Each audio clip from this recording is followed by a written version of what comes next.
The big things. But sometimes the big things work or don't work based on whether or not the little things are in place. The mechanics are in place. Secretary Buttigieg, thank you for being here today and help us launch this new council on supply chain resilience. I grew up in a family like many of you where when grocery prices went up, the price of a gallon of gas went up, there was a conversation at the kitchen table. Now, what we're also going to say is that all the programs have represent the largest modern U.S. experiment in unrestricted cash payments, with more than 12,000 Californians expected to receive more than $180 million in public and private funds.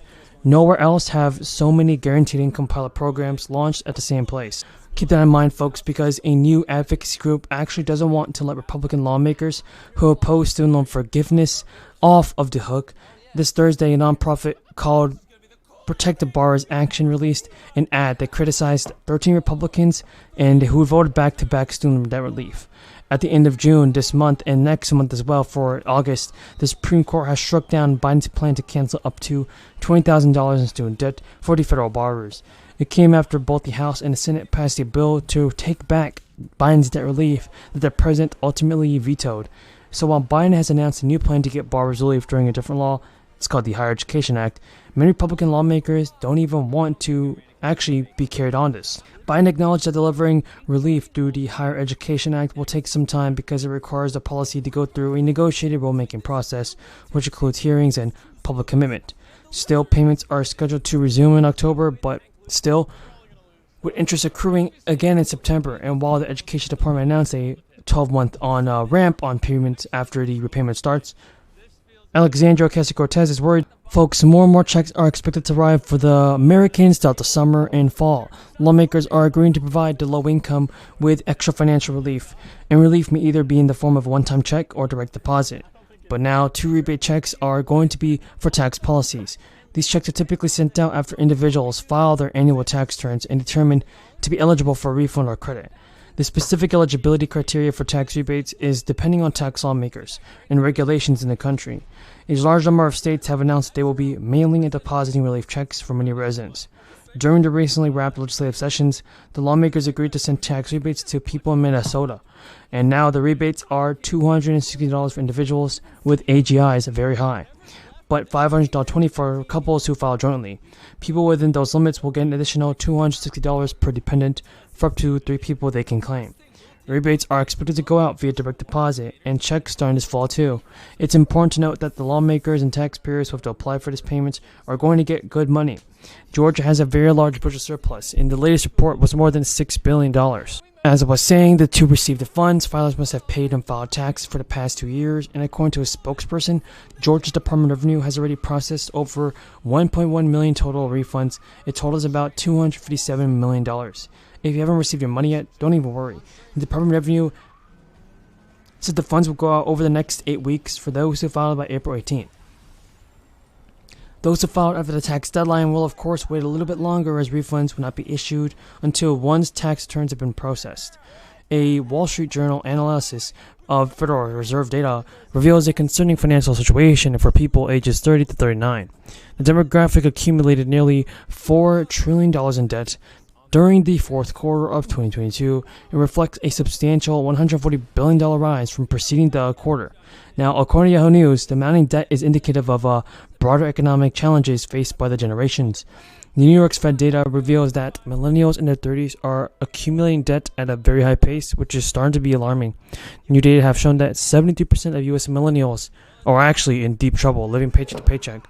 More than 1/3 of Americans say their student loans have prevented them from buying a home, because we all know that this is not the right thing to do. I also want to make another point on this important stimulus information, that a significant portion of the 22 debt amount is larger than normal because of an additional energy relief benefit that required eligible residents to have applied by March 31st. The energy relief portion of the payout is non-taxable, and many eligible residents have already received their payments. But if you applied later, you should check to see your check by the end of the month. because even the Colorado governor has said that state legislators announced plans that they would see and help ease property tax increases. It's an effort to help homeowners and businesses in Colorado. The plan would reduce the residential assessment rate from 7.5 to 6.5%, so it makes things a little bit easier for the people that are suffering the most with stimulus checks. But still, this is not enough. We have a ton of news about the fourth stimulus check, Social Security benefits, SSI, and SSDI. Continue watching this video because you don't want to miss out on this important information. There's a lot of news that you guys have to know. An important date that millions of Americans need to be aware of is coming up very soon. The federal government is preparing to issue the next round of direct payments, and that'll be worth nearly $1,000. Details are finally being finalized on the loan forgiveness program. And month after month, the Social Security Administration sends out monthly benefits to retired workers. In addition to that, Social Security is responsible for sending supplemental security income benefits, disability, and survivor benefits. While the May payments continue, it is going to be worth knowing who will receive their money in the first days of June. SSI recipients are eligible for a maximum benefit of $1,000 a month and $1,300 for a married couple, where both spouses are eligible for the program. But it's important to mention that the payments are calculated individually and vary from one beneficiary to another. SSI recipients receive their payments on the first day of each month, or if the first day falls on a weekend or holiday. The payment is moving forward to the earliest business days of the previous month, and those who begin receiving their Social Security payments before the month can receive benefits every single time. So folks, just know this. Based on the scheduling, the SSI recipients will receive their June payment on June 1st. In addition to that, SSA will send a second payment on June 30th, which corresponds to the July check, since the first day of that month is Saturday, and the payment date will be brought forward.